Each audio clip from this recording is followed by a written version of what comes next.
Compact Bible Dictionary, edited by T. Allen Wright. Regency Reference Library, Zondervan Publishing House. We're on page 267. Okay, we're going to get into the understanding of Japheth's son, Javan. It says, a region settled by one of the sons of Japheth. Genesis 10, verse 2. Javan was the name of this country to Ezekiel, who saw it as an important trade center. So Javan, notice in parentheses it says Greek, Ionian, came to the name of Greece to the Hebrews. Okay, so Javan became known as Greece. Genesis chapter 10. Now these are the generations of the sons of Noah, Shem, Ham, and Japheth. And unto them were sons born after the flood.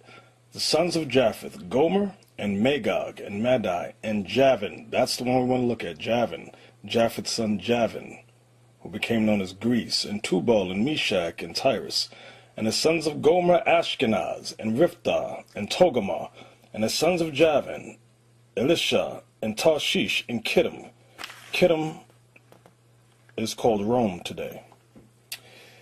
And Doedim. So we want to concentrate on Javan, son of Japheth, because there's two thoughts out there amongst the Israelites. One, that Japheth has always remained in power, never was conquered, always stayed in their land. And the other school of thought is that Esau conquered everybody and removed Japheth, son Javan, and replaced him.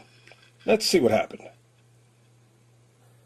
Okay, this name of this book is African Presence in Early Europe, edited by Ivan van Sertima. All right, I'm on page 67 of this book. I want to look at the underlined portion. I'm getting to the point.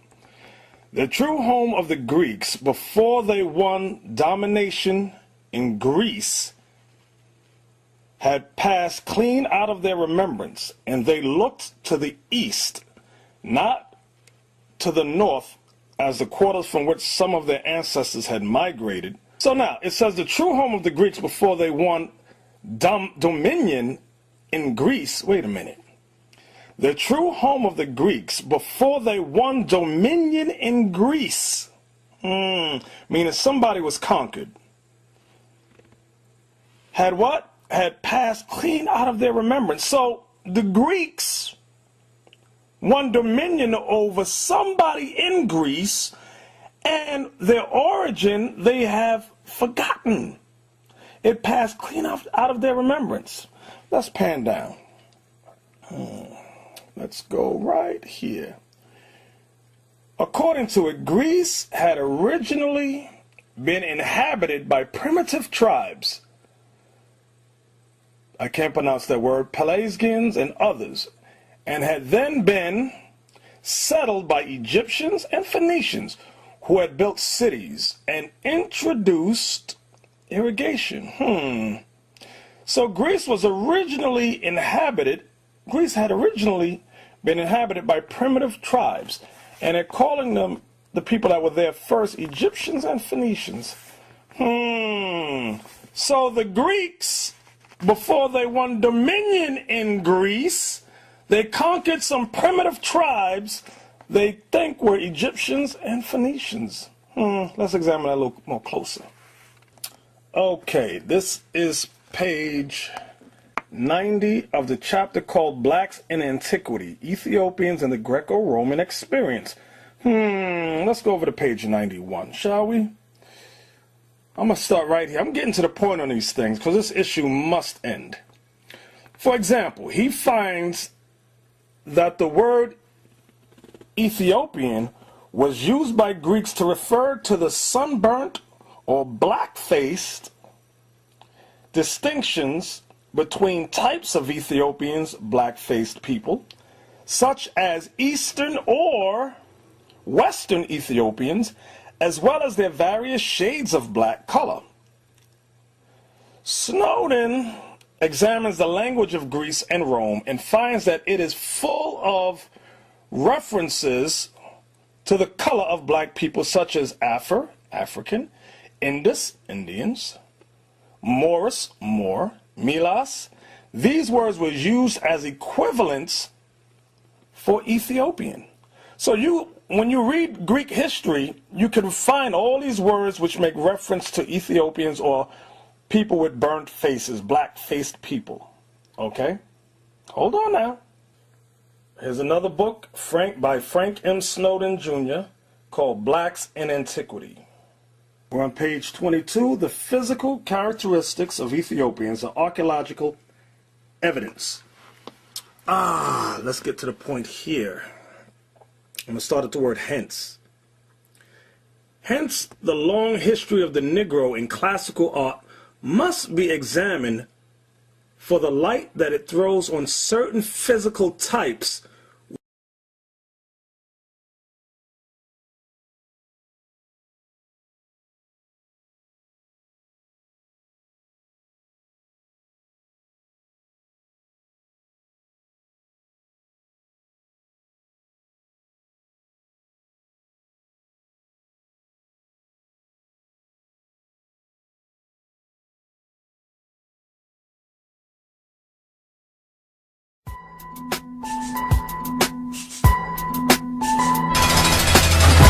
Page 61, they show a Negro and crocodile, South Italy. Italy is Rome. Remember Kittim? Remember I mentioned about Kittim? What happened to these people? Here's another book that you can order called The Dark Age of Greece. This is a book of archaeology which spans from the 11th to the 8th century before Christ. This is about 900 to 700 years before Christ. 500 years before Alexander the Great, and so on, by A.M. Snodgrass. A lot of you don't realize that Greece had a period called the Dark Age, and this is not making reference to the Middle Ages. This is making reference to the centuries before Alexander the Great came in 333 BC. Let's take a look inside the book. This is on the internet I'm looking at. This is a picture of Greeks making weapons. What color are these Greeks? That's why they called it the Dark Age of Greece. Why? Because Japheth's son Javan had inhabited this area of blacks in antiquity. Okay?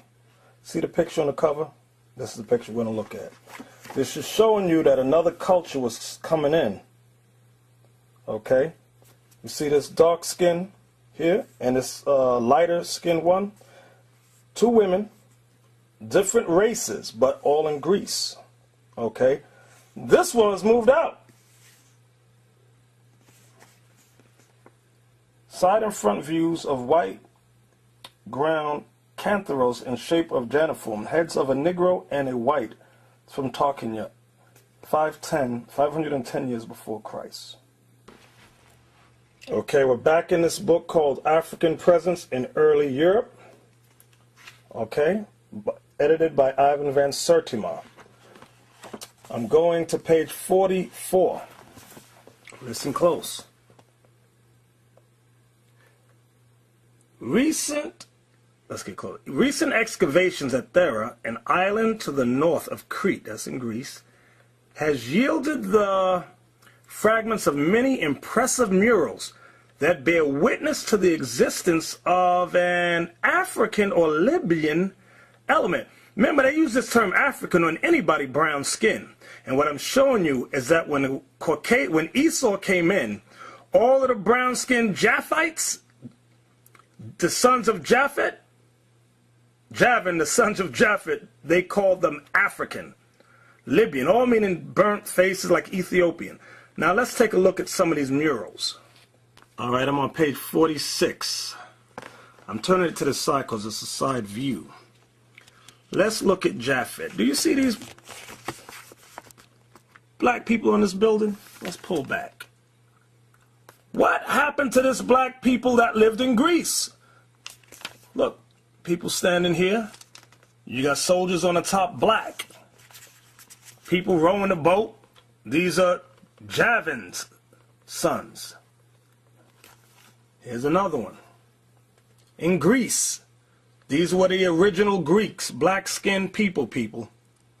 Black-skinned people.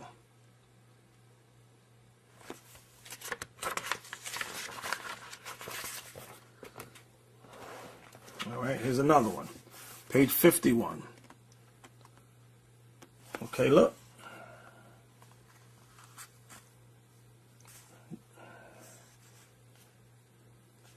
A war scene. Look, watch this. See that face? Watch what it says. Head of a Libyan African. See that? They put them words on all brown-skinned people. These are Japheth's sons. Look at this. Boxing princes. Long hair they have.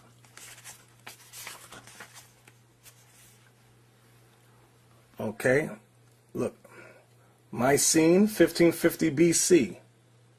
Look at the Greeks on this plate. Dark skin. When Esau came in, they just called everybody Ethiopian. That's what many of these books today, you go calling everybody Ethiopian. Look at this, in Pylos. Portrait of an African priest from Pylos, dated 1250 BC. He's not African. These are Javan's sons. All in Greece. All in Greece. Okay. We learn from primary evidence that these Ethiopians, dark-skinned people, Japheths, were in intimate contact with Greece and Rome from the moment that we have records of Greece. Let's read that part again. From the moment that we have records of Greece, meaning our understanding is based upon what the white man has allowed to come out. That's why this author writes, from the moment that we have records of Greece and Rome, and probably before. As is stated by Jones, 1972, Homer writes in the Iliad and the Odyssey, these are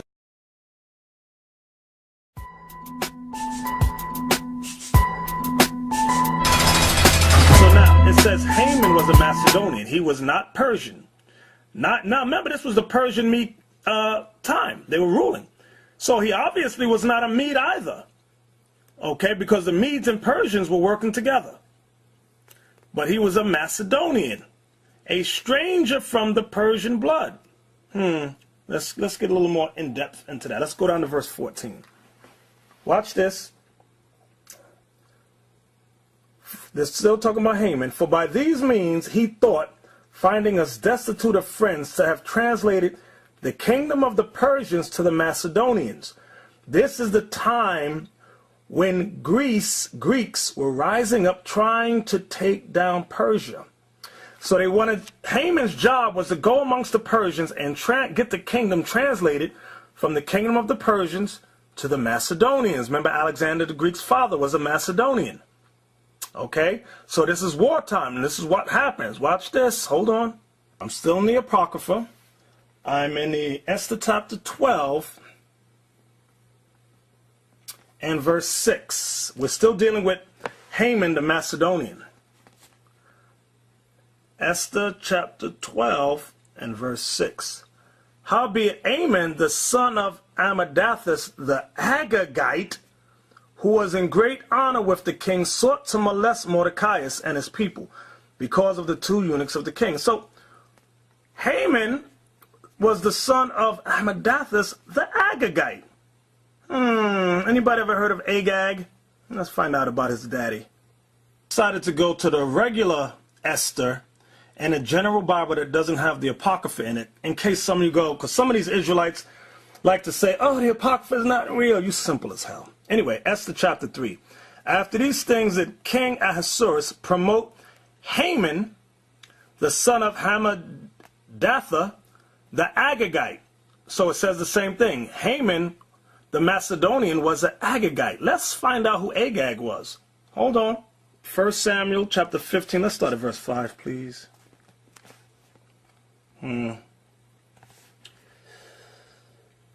And Saul came to a city of Amalek, and laid wait in the valley. And Saul said unto the Kenites, Go depart, get you down from among the Amalekites, lest I destroy you with them. For ye showed kindness to all the children of Israel, when they came up out of Egypt. So the Kenites departed from among the Amalekites. And Saul smote the Amalekites from Havilah until thou comest to Shur, that is, over against Egypt. And he took Agag, the king of the Amalekites, alive, and utterly destroyed all the people with the edge of the sword. So Agag was the king of the Amalekites. You might not know who the Amalekites are. Hold on. Also remember, it says, and Saul came to a city of Amalek. A city. Not all the cities. It said a city of Amalek. We're in 1 Chronicles chapter 1, and we're going to start at verse 35. The sons of Esau, Eliphaz, Ruel, Jeush, and Jalem, Korah. The sons of Eliphaz, Teman, Omar, Zephi, Gatam, Kenaz, Timnah, and Amalek was a son of Esau. Amalek was a son of Esau. Haman the Macedonian was an Amalekite, an Edomite. Genesis 36:1, in case you forgot. Now these are the generations of Esau, who is Edom. Now let's backtrack. So back during this time of war, the Greeks had sent Haman, a prince of Amalek, to translate the kingdom from, let's get that again in case you forgot. Esther chapter 16 and verse 14. For by these means he thought, finding us destitute of friends, to have translated the kingdom of the Persians to the Macedonians. Remember what Haman was. For Haman, a Macedonian, the son of Amadatha. Amadatha was descended from Agag, an Amalekite. So these are Edomites. Haman was an Edomite of Amalek. So Haman, the Macedonian, was Esau. Wait a minute. Let's get back here now. Back in 1 Maccabees now. Watch this. I hope I didn't lose you. And it happened after that Alexander, this is Alexander the Greek, son of Philip the Macedonian. So what was Philip the Macedonian? Of Amalek as well. Esau. What was Alexander? What does that make Alexander the Greek? Esau. He was the first king over Greece.